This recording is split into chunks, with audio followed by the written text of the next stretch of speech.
Nama lengkap Herilan Nadi Mulya, tempat tanggal lahir Lebak 21 November 1995, alamat tinggal Kampung Cikondang, Desa Cikatomas, Kecamatan Cilogram, Kabupaten Lebak, Provinsi Banten. Agama Islam, status pernikahan belum menikah. Telepon atau WhatsApp 085746722521. Email mulyabps@gmail.com. Pendidikan formal tahun 2002 sampai 2009 SDN Cikatomas 1, tahun 2009 sampai 2011 SMPN 2 Cilogram, tahun 2011 sampai 2014 SMK Yayasan Plus Tawisan Cilogram, tahun 2014 sampai 2018 S1 Ekonomi Pembangunan Fakultas Ekonomi dan Bisnis Universitas Pasundan, tahun 2020 hingga sekarang Magister Ilmu Ekonomi Unpad. Pengalaman organisasi tahun 2015 sampai 2016 anggota bidang pendidikan himpunan mahasiswa prodi IESP, tahun 2016 sampai 2017 sekretaris himpunan mahasiswa prodi IESP, tahun 2016 sampai 2018 sekretaris Kumala Perwakilan Bandung, tahun 2018 sampai 2020 pengurus koordinator Kumala, tahun 2019 sampai 2022 anggota pengurus ISEI cabang Bandung koordinator Jawa Barat, tahun 2019 sampai 2022 ketua bidang pengembangan sumber daya organisasi Garda Cendekia, tahun 2022 sampai sekarang wakil ketua Gerakan Muda Cendekia, tahun 2022 sampai sekarang koordinator bidang pengembangan sumber daya organisasi Forum PBM Kabupaten Lebak.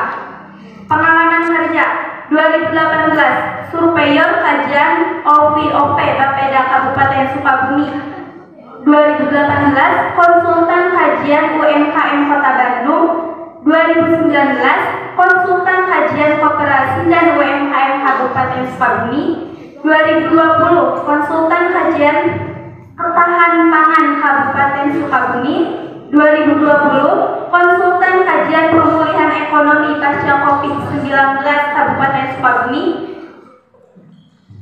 2021 konsultan kajian standar anggaran biaya Kota Sukabumi, 2021 konsultan kajian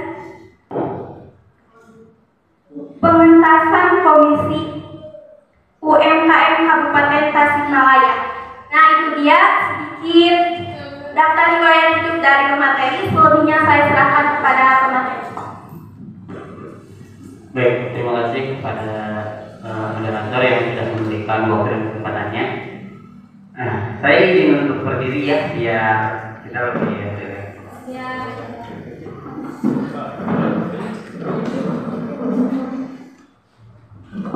Nah, sebelumnya teman-teman kita santai saja, kemudian sebelum ke materi juga saya ingin terlebih dahulu untuk memperkenalkan diri saya ya apa yang namanya tuh kita tidak tanggung gitu. Terus teman-teman bahwasanya di sini saya diamani oleh teman-teman Basis SMK Plus untuk menyampaikan terkait materi itu untuk membangun kerjasama tim.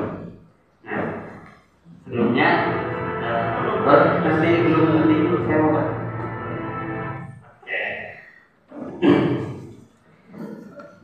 Saya manggilnya di sini teman-teman aja ya, karena pada dasarnya di sini tuh saya bukan siapa-siapa, saya adalah kakak dari penduduk di sini dan DKI di sini. Di sini sebelumnya perkenalkan nama saya Heri. Tadi sudah disampaikan bahwa saya belum ya udah. Kalau begitu saya ulangi lagi. Saya memperkenalkan diri, nama saya Heri. Teman-teman boleh memanggil saya Kak Heri aja ya. Biar apa namanya jangan dipanggil bapak gitu. Saya belum tua-tua juga. Saya masih seumuran lah sama teman-teman yang ada di sini. Seumuran beda berapa ya, mungkin 10 tahunan ya. Oke. Kemudian saya alumni di sini sama dari SMK Plus Desain Cilogram juga. Saya bisa seperti ini adalah dengan para guru-guru di sini. Kemudian waktu saya di SMK ini, sekolah ini belum semudah ini. Ini informasi juga buat adik-adik yang masih SMP ya, SMP sama MTS gitu, bahwa sekolah ini memang terus berinovasi seperti yang tadi disampaikan oleh Pak Saro, karena dalam waktu 10 tahun dulu mah cuma 1 tingkat, sekarang udah 2 tingkat. Dulu mah masih hanya sebelah sini saja, sebelah jalan, sekarang sudah luas ke sebelah sana seperti itu. Nah, jadi menurut saya ini adalah sekolah yang sangat luar biasa seperti itu. Jadi adik-adik, pada dasarnya kita itu apa yang namanya tuh, mungkin di sini saya tidak lebih banyak pengetahuan ya kalau misalkan dengan teman-teman, tapi hanya sebatas lebih banyak pengalaman. Karena saya yakin adik-adik di sini dalam baik itu berorganisasi maupun dalam pembelajaran banyak lebih tahu. Karena zaman saya dengan zaman teman-teman itu beda. Zaman saya ya masih zaman offline-offlinean gitu, tapi zaman sekarang sudah online-onlinean yang sumber ilmu pengetahuan itu sudah bisa didapatkan di internet masing-masing. Nah, sebelum saya masuk ke materi, coba untuk yang SMK acungkan tangan dulu. Yang tinggi dong. Masa calon pemimpin ngacungkan tangannya kayak gini, begini. So, oke. Semuanya dong acungkan tangan. Ya. Nah, oke. Tuh. Sekarang untuk adik-adik yang SMP sama MTS-nya acungkan tangan dong. Yang tinggi. Seperti harapan. Jadi saya sudah tahu sekarang kalau misalkan teman-teman di sini sama adik-adik di sini bisa mengacungkan tangannya. Jadi nanti ketika saya menyampaikan materi, teman-teman kalau misalkan ada yang ditanyakan langsung ditanyakan aja.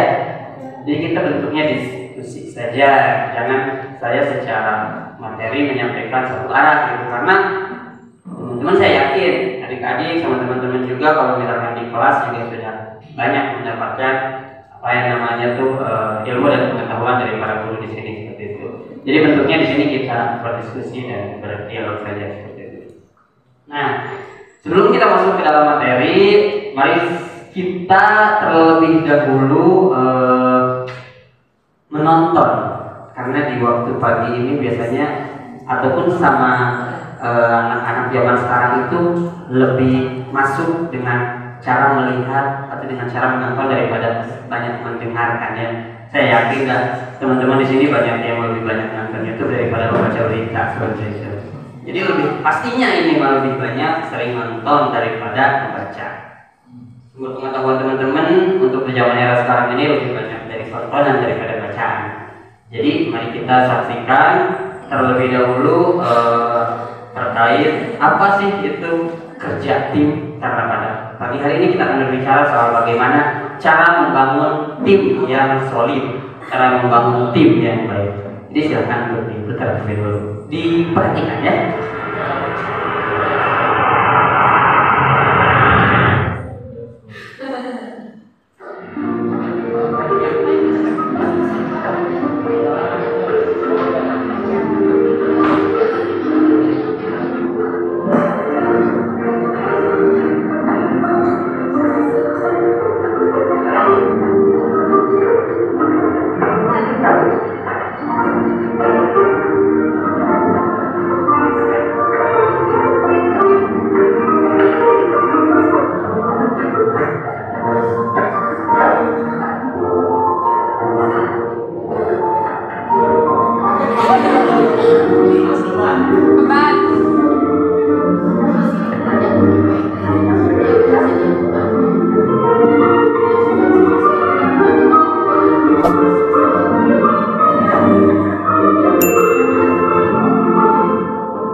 di mana di dalamnya itu ada berbagai banyak orang dan berbanyak tipe orang. Nah mungkin jangan saya deh yang menjelaskan karena saya yakin teman-teman di sini juga sudah melihat dan siapa di antara teman-teman yang bisa menjelaskan apa makna dari video tersebut. So silakan. Kan tadi udah bisa ngacungkan tangannya, bisa coba silakan. Ada yang berani kan? So silakan. Siapa namanya? Beka. Mau pakai ini atau dijelaskan ini ya? Biar ini. Jadi apa dijelaskan aja makna dari video yang barusan kita tonton. Silakan.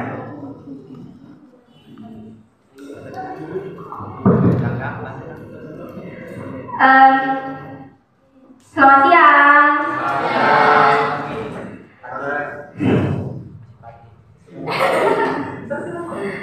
Jadi dari yang saya lihat dari video yang telah ditampilkan, yang pertama itu ada seseorang yang sangat pekerja keras. Tentu tadi kita melihat bahwa orang tersebut bisa dibilang orang yang sangat luar biasa dalam organisasi. Jadi dia berusaha membawa organisasinya menjadi lebih maju. Kemudian ada tipe orang kedua, yaitu rekannya yang tadi membantu mendorong gerobak dari samping. Mungkin itu bisa dibilang orang yang memang sama-sama mau berorganisasi dengan yang membawa dari depan. Mungkin bisa dibilang pemimpinnya atau di OSIS ini mungkin ketua OSISnya. Kemudian yang di sampingnya itu bisa dibilang rekannya yang memang ingin membantu memajukan OSIS begitu. Kalau misalkan itu diadakan dengan OSIS ya. Kemudian ada lagi tipe orang ketiga yang tadi duduk di dalam gerobak. Dia membantu memutar-mutar roda. Menurut saya bisa dibilang dia itu makan tulang temen. Jadi pengen enaknya doang, pengen kelihatan kerja, padahal bikin orang capek gitu ya. Terus ada lagi yang tadi di roda gitu yang gini-gini. Kayak pengen kelihatan kerja, padahal dia beban juga gitu. Jadi dia tuh bisa ada membantu, bisa juga menghancurkan si organisasi tersebut. Menurut saya begitu. Jadi seorang tersebut punya potensi untuk memajukan organisasi, tapi punya potensi juga untuk menghancurkan gitu. Dan yang terakhir menurut saya itu beban paling berat. Orang yang bertopeng ya, kayak bermuka dua, kelihatan pekerja keras gitu, kelihatan banyak kerjanya, padahal mempersulit gitu tadi, berusaha nahan-nahan, gitu Kang. Terima kasih. Lingkungan sempurna sekali ya. Apa yang disampaikan oleh Teh Rika itu sangat bisa dikatakan sempurna ya. Bisa mewakili semua makna dari apa yang tadi kita tonton. Jadi teman-teman, sebelum kita masuk ke dalam materi, bahwasanya di dalam organisasi itu kita dibenturkan atau kita dipertemukan dengan berbagai orang yang orang-orang tersebut itu berbeda-beda ada ya tadi bisa kita lihat ada yang ingin memajukan organisasi, ada yang cuma hanya sebatas nampak nama doang di organisasi tapi kerjanya tidak ngapa-ngapain. Nah ada juga yang sok-sokan membantu tapi ngariweuhkeun ya dong teh ngomong nama. Maksud saya berbicaranya itu kayak mengiyakan gitu, meyakinkan, tapi dalam pelaksanaannya itu adalah menjadi beban di organisasi. Dan ada juga tadi yang terakhir itu yang teknik sama bertopeng ya bermuka dua ya. Perempuan tuh istilahnya kalau benar ya istilah bagi perempuan tuh apa namanya, maksudnya bisa kena gitu. Manusia bertopeng dua itu ya tadi jangan sampai di organisasi yang terjadi ada orang yang seperti itu. Nah mungkin boleh langsung kita ke pemaparan materi. Jadi teman-teman di sini kita bentuknya hanya diskusi saja. Kang, maaf potong nih. Silakan. Jadi gini aja, untuk biar semuanya adil, biar semuanya rata. Gimana kalau misalkan kita duduk di kursi semua, kalau misalkan mau di bawah. Enaknya gimana ini? Kalau misalkan enaknya di bawah, kita mesti nyerapin dulu aja ke belakang. Ada yang di bawah, ada yang di atas. Padahal untuk kenyamanan orang.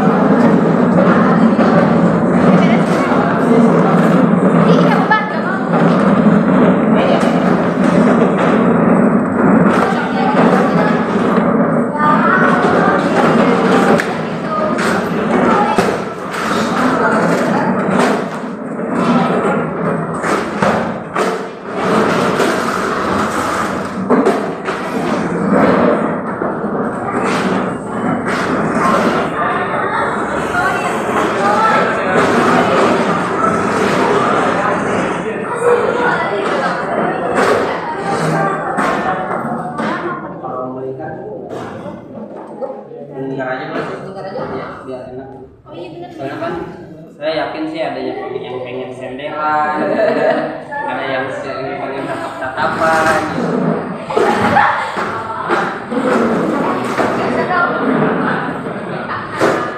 So, silakan kita duduk melingkar aja biar enak ya, biar nyaman duduknya. Kok pada kiri kanan, depan dong, depan. So, jangan terlalu berjauhan.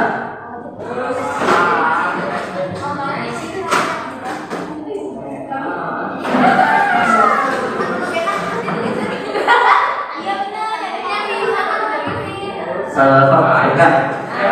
Dari sini kenapa dari sini di depan?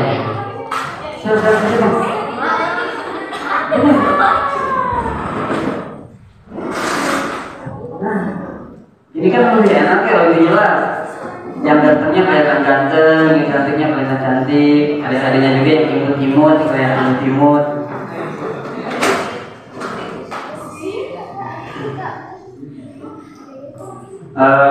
Oke, kita mulai ya. Tadi sudah diputarkan. Mungkin teman-teman kalau misalkan mau melihat ulang video yang tadi, sebenarnya banyak di YouTube juga gitu ya. Cuma itu adalah sebuah gambaran bahwa suatu organisasi itu diisi oleh bukan hanya satu orang, tapi berbagai orang yang di dalamnya itu berbeda-beda. Adik-adik teman-teman OSIS juga pasti punya anggota, adik-adik dari kakak-kakak dari SMK juga di dalam OSIS itu pasti memiliki banyak anggota. Nah, mungkin di sini saya akan sedikit menjelaskan, atau Hari akan menjelaskan terkait bagaimana sih caranya kita membangun kerjasama tim agar di dalam organisasi yang kita duduki itu tidak terjadi seperti yang tadi kita tonton gitu. Jadi semuanya itu memiliki kesadaran untuk memajukan organisasi. Nah, boleh di slide selanjutnya di mana adik-adik dan kakak-kakak, ini kakak-kakak ya. Sekarang kakak-kakak, kiri adik-adik. Oh iya, om.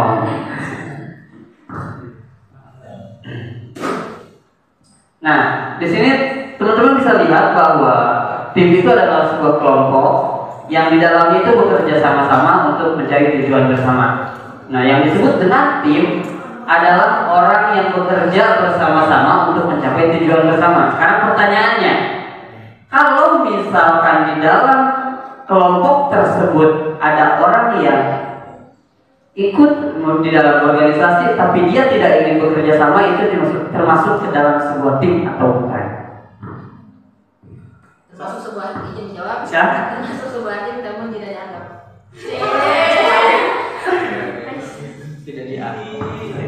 Tidak dianggap ya. Oke. Ada jawaban yang lain nggak? Sok, ada jawaban yang lain nggak? Izin menjawab. Silakan. Saya tidak, karena pengertian tim saja itu adalah sekelompok orang yang bekerja sama. Jika tidak bekerja sama berarti bukan tim. Oke. Baik. Dari jawaban tadi dari jawaban dari Akang sama Teteh ini sebenarnya tidak ada yang salah, cuma mungkin apa ya namanya tuh, tim itu bisa dikatakan kalau misalkan orang yang ada di dalam tim tersebut bisa dikatakan dia adalah tim, bisa dikatakan dia adalah tim. Tapi kalau misalkan dia tidak mau bekerja sama, nah itu yang harus dikeluarkan dari tim seperti itu.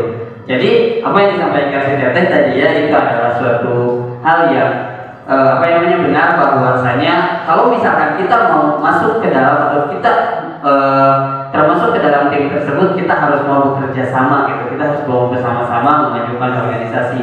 Adapun di dalam tim tersebut ketika ada orang yang tidak ingin bekerja sama, dia masih bagian dari tim tersebut, tapi jangan dijadikan sebuah ataupun jangan dijadikan seseorang di dalam tim tersebut. Jadi maka dari itu mungkin di sini catatan nih untuk teman-teman adik-adik sama kakak-kakak yang memiliki jabatan ataupun diamanahi sebagai ketua, ya itu harus bisa memilih ataupun harus bisa itu dalam menjalankan organisasinya. Kalau misalkan udah kelihatan kalau misalkan orang itu berpotensi akan merusak dalam organisasi, wayangnya secara profesionalisme adik-adik itu harus bisa apa yang namanya itu memberikan pengetahuan secara halus dan ataupun mengeluarkan dari tim tersebut seperti itu ataupun dari kelompok tersebut.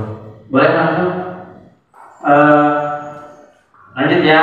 Nah, ini hanya sebatas gambaran aja sebelum saya masuk ke dalam pematerian. Bagaimana sih caranya untuk membangun sebuah tim? Nah, di sini saya hanya ingin menjelaskan bahwa tim itu adalah bagian dari suatu organisasi. Ya, tim adalah bagian dari suatu organisasi. Maksud saya seperti ini. Di dalam organisasi pasti memiliki banyak unsur-unsur yang ada di dalamnya. Salah satunya adalah dalam struktur organisasi. Saya yakin adik-adik di sini dibagi menjadi beberapa bidang. Yang dimaksud dengan tim adalah bukan saja keseluruhan di dalam organisasi itu, tapi yang dimaksud dengan tim adalah bagian-bagian yang ada di dalam organisasi itu. Paham nggak? Paham ya? Adik-adik paham ya?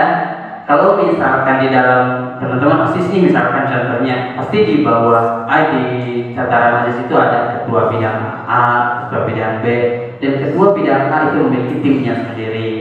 Ketua bidang B memiliki timnya sendiri. Itu yang harus kita pahami yang dimaksud dengan sebuah tim. Nah, di sini bahwa di dalam organisasi itu banyak unsur-unsurnya. Mungkin nanti akan dijelaskan oleh kakak-kakak yang lain terkait kayak misalkan contoh bagaimana cara membuat perencanaan, cara membangun apa yang namanya menjalankan organisasi gitu kan. Terus bagaimana caranya menjadi seorang pemimpin dan yang lain-lain. Namun di sini saya ingin menekankan bahwa di dalam suatu organisasi itu memiliki banyak unsur. Ya salah satunya adalah apa yang namanya anggota dari organisasi itu sendiri atau anggota dari tim itu sendiri. Yang dimana anggota tim itu sendiri memiliki latar belakang, kemampuan, terus apa yang namanya pengetahuan yang berbeda-beda seperti itu. Silakan. Nah, di sini adik-adik bahwasanya kalau misalkan adik-adik dan kakak-kakak ingin membangun sebuah tim yang solid, tentunya yang salah satu adik-adik lakukan adalah ketika adik-adik di dalam suatu tim harus menentukan tujuan bersama. Ada yang bisa menjelaskan nggak kenapa ketika teman-teman adik-adik di sini mau membuat sebuah tim harus menentukan tujuan ataupun tujuan bersama itu, menentukan tujuan bersama? Kira-kira ada yang bisa menjelaskan nggak? Sebenarnya ada sih di bawahnya tuh. So, silakan kira-kira ada yang bisa menyampaikan ya. Jadi kenapa? Pertanyaannya ya, kalau adik-adik mau membangun sebuah tim, teman-teman tuh di dalam tim tersebut harus menentukan tujuan bersama. Ada yang tahu nggak kira-kira kenapa? Silakan. Kenapa kita harus menentukan tujuan? Karena itu akan menjadi patokan untuk mencapai suatu apakah ini akan mencapai penghasilan atau kegagalan. Iya. Intinya menjadi patokan. Oke, betul. Membuat tujuan bersama adalah untuk menentukan capaian. Itu tadi yang disampaikan oleh kakak. Siapa namanya? Muhammad Hamzah. Ya, yang dikatakan oleh Kak Hamzah tadi ya. Makanya kalau misalkan kita ingin membuat suatu tim, ya kita harus membuat tujuan untuk membuat patokan untuk jalannya untuk mencapai tujuan tersebut gitu. Nah, tadi benar yang dikatakan oleh Kak Hamzah, bahwasanya adik-adik kalau misalkan adik-adik ingin dalam suatu organisasi membangun sebuah tim, terlebih dahulu yang pertama kali adik-adik lakukan adalah menyatukan persepsi, menyatukan satu tujuan, satu pemikiran bahwa tim yang kita bangun atau tim yang kita bersamai ini mau seperti apa gitu. Karena kadang adik-adik sepengalaman saya banyak sekali organisasi itu memiliki harapannya sama gitu. Tapi saat di perjalanan itu ada ketidaksesuaian antara yang ingin dicapai dengan ataupun cara mencapainya seperti itu. Maka hal yang paling utama adalah adik-adik itu harus bisa merumuskan, membuat satu harus membuat satu kerangka sehingga kerangka tersebut itu mencapai tujuan secara bersama-sama dan disepakati oleh semua tim. Sehingga semua tim itu tahu, oh tujuan kita tuh ini. Oh kita tuh mau ke sini, atau kita tuh misalkan nih sebagai contoh, kalau misalkan kita mau jalan-jalan ke Bayang, kita tuh harus bersama-sama di SMK ini. Kita menentukan dulu kita tuh mau ke Bayang gitu. Tapi jalannya itu kan beda, ada yang sawarna, ada yang Cika Thomas. Jadi kalau misalkan teman-teman itu mau solid, ya harusnya kan bareng-bareng gitu, nggak misah gitu. Emang bakal sampai. Tapi kalau misalkan sampainya itu apakah dengan tim yang solid atau tidak gitu. Makanya kalau misalkan untuk mencapai tujuan, untuk mencapai kesolidan dalam sebuah tim, membangun kebersamaan, kesolidan dalam sebuah tim, itu harus tentukan dulu terlebih dahulu teman-teman itu tujuannya mau seperti apa. Nah, di dalam tujuan juga tadi sini kan salah satunya adalah untuk memecahkan visi misi menjadi tujuan dan tugas yang lebih kecil dan dapat dikelola. Tentukan juga garis-garis besar tugas, durasi mengerjakan tugas, tanggung jawab yang harus dipegang setiap anggota, tentukan peran yang akan dimainkan setiap anggota tim. Jadi adik-adik saya tahu adik-adik di sini adik-adik di sini ada pengurus OSIS, sebagian besar mungkin pengurus OSIS. Jadi ketika adik-adik di sini membuat satu struktur, tahu ya struktur organisasi? Tahu ya. Nah, di dalam struktur organisasi tersebut pasti ada peran, fungsi, tugas, dan tanggung jawab. Nah, kalau misalkan adik-adik bisa dimulai dari sekarang belajar untuk merincikan tugas dan fungsi tersebut kepada personal orang, sehingga orang tersebut di dalam organisasi yang dijalani dia tahu harus ngapain. Karena ada dua kemungkinan loh, ketika teman-teman di sini membangun satu tim tersebut tidak aktif atau tim tersebut tidak bisa menjalankan tugas fungsinya. Pertama, dia tidak tahu harus ngapain.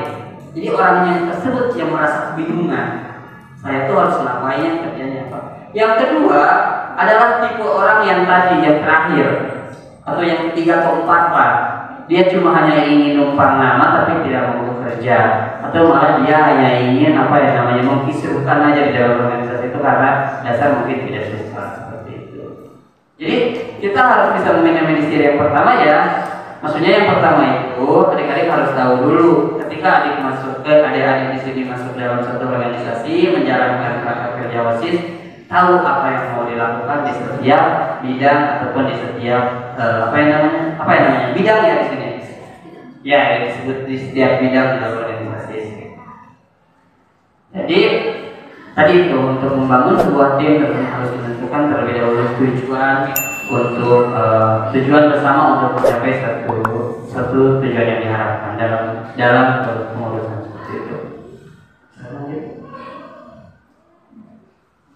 Nah, yang kedua yaitu ketika teman-teman ingin membangun sebuah tim yang solid, teman-teman itu harus mengenali karakter setiap anggota.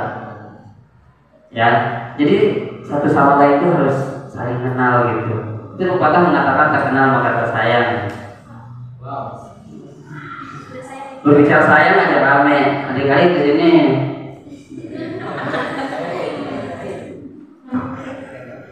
Nah, maksudnya gini, untuk adik-adik sama kakak-kakak bahwasanya berbicara tak kenal maka tak sayang itu, ya kita harus mengenal satu sama lain. Saya tes deh, yang ada di sini semua sudah saling mengenal belum? Pasti ada yang mengenal. Ada yang mengenal nih kayaknya. Tapi kalau misalkan untuk satu sama lain dalam satu kepengurusan itu sudah saling mengenal ya? Harus saling mengenal. Yang adik-adik di SMP, MTS juga ya, untuk menjalankan satu roda organisasi kepengurusan OSIS harus saling mengenal satu sama lain.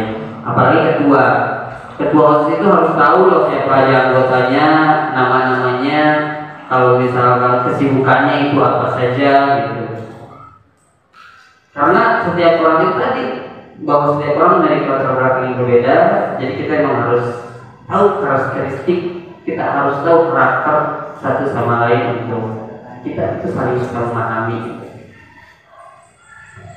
Karena kalau misalnya kita sudah satu sama lain sudah kenal, itu kita akan enak gitu, ngobrolnya enak, terus kita juga berdiskusinya enak kayak gitu.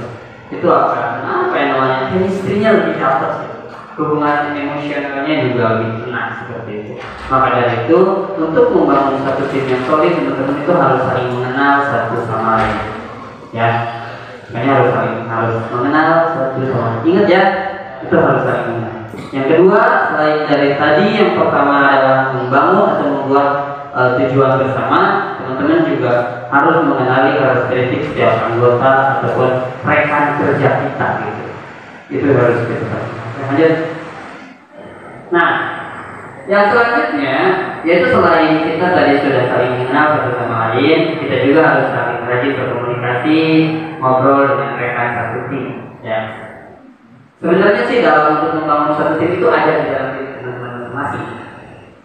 Saya yakin dah kalau misalnya anak-anak SMA yang di sebelah sana itu sudah bisa mempraktekkan dirinya, itu mungkin kepada jenisnya bagaimana membuat apa yang namanya komunikasi, terus ngobrol dengan apa yang namanya temannya gitu, biar temannya itu menjadi lebih nyaman. Dalam organisasi pun seperti itu. Dalam organisasi ketika teman-teman ingin membangun satu tim yang solid, teman-teman itu harus rajin berkomunikasi dan ngobrol dengan rekan satu tim. Ngobrolnya itu bukan hanya sekedar ngomongin organisasi, tapi ngomongin yang lain juga nggak apa-apa. Gosip juga nggak masalah. Apalagi anak perempuan nih. Saya diskriminasi ya ngomongin perempuan, ngomongnya ini. Takut ada yang laporin kalau misalkan saya ngomongin nyalain perempuan. Tapi kalau misalkan ini teman-teman, maksud saya teman-teman tuh kalau misalkan untuk membangun chemistry dengan orang, dengan tim dalam satu organisasi itu tidak hanya sebatas ngobrolin soal organisasi saja. Diperbolehkan teman-teman itu di luar dari berorganisasi ngobrolin soal hal yang lain, berkomunikasi, ngobrol, cerita, curhat, adalah terutama salah satunya ngomongin orang lain itu yang paling apa ya namanya, ngomongin orang lain yang paling asik sih. Nah, teman-teman santai aja, sekolah ini buat saya. Gue bakalan gue ya. Nah, karena dengan teman-teman apa yang namanya dapat berkomunikasi satu sama lain nih, ngobrol satu sama lain, teman-teman itu akan lebih membuat kedekatan satu dengan yang lainnya, akan membuat chemistry teman-teman itu lebih dapat. Jadi salah satunya adalah dengan komunikasi dan ngobrol dengan rekan satu tim, teman-teman juga akan apa yang namanya teman-teman itu akan lebih mengenal gitu. Akan lebih dapat lah intinya. Oke, bisa dilanjut.